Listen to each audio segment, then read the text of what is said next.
यहाँ पर हमें ऑर्डर टू के इस फॉर्म में कितने एलिमेंट होंगे ये पता करना है और इसको पता करने के लिए आपके पास एक डायरेक्ट फॉर्मूला है। अगर मान लीजिए आपको डी ऑर्डर के कितने एलिमेंट होंगे ये पता करना है एस एन में, तो फॉर्मूला जो इसके लिए हम यूज़ करते हैं वो फैक्टोरियल एन अपॉन, क्योंकि यहाँ पर हम ऑर्डर डी के लिए चेक कर रहे हैं तो ऑर्डर डी जो आएगा वो एलसीएम से आएगा। एलसीएम हम लेंगे यहाँ पर पार्टीशंस का।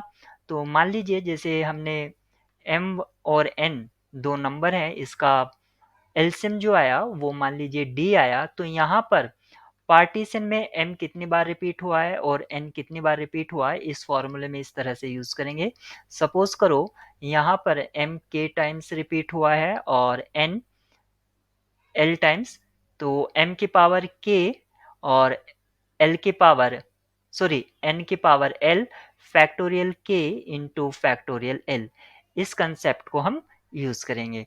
तो सबसे पहले 4 के अगर हम पार्टीशन देखते हैं तो 4 को लिख सकते हैं 4 की हेल्प से, और लिख सकते हैं 3 प्लस 1 की हेल्प से, 2 प्लस 2 की हेल्प से, और 2 प्लस 1 प्लस 1 की हेल्प से, और in last 1 plus 1 plus 1 plus 1।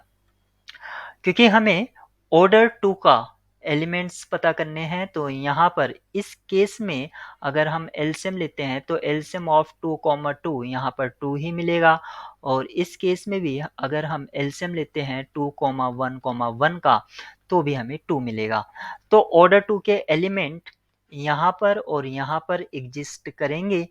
तो अगर हम इस पार्टीशन को यूज करते हैं तो हमें कितने एलिमेंट्स मिलेंगे, फैक्टोरियल 4 अपॉन, क्योंकि यहाँ पर 2 लेंथ के साइकिल हमें दो बार मिलेंगे, यानी कि 2 raise to the power 2 into factorial 2 plus, अब हम इस पार्टीशन को यूज करेंगे factorial 4 upon 2 raise to the power 1 into 1 raise to the power 2 into factorial 1 into factorial 2।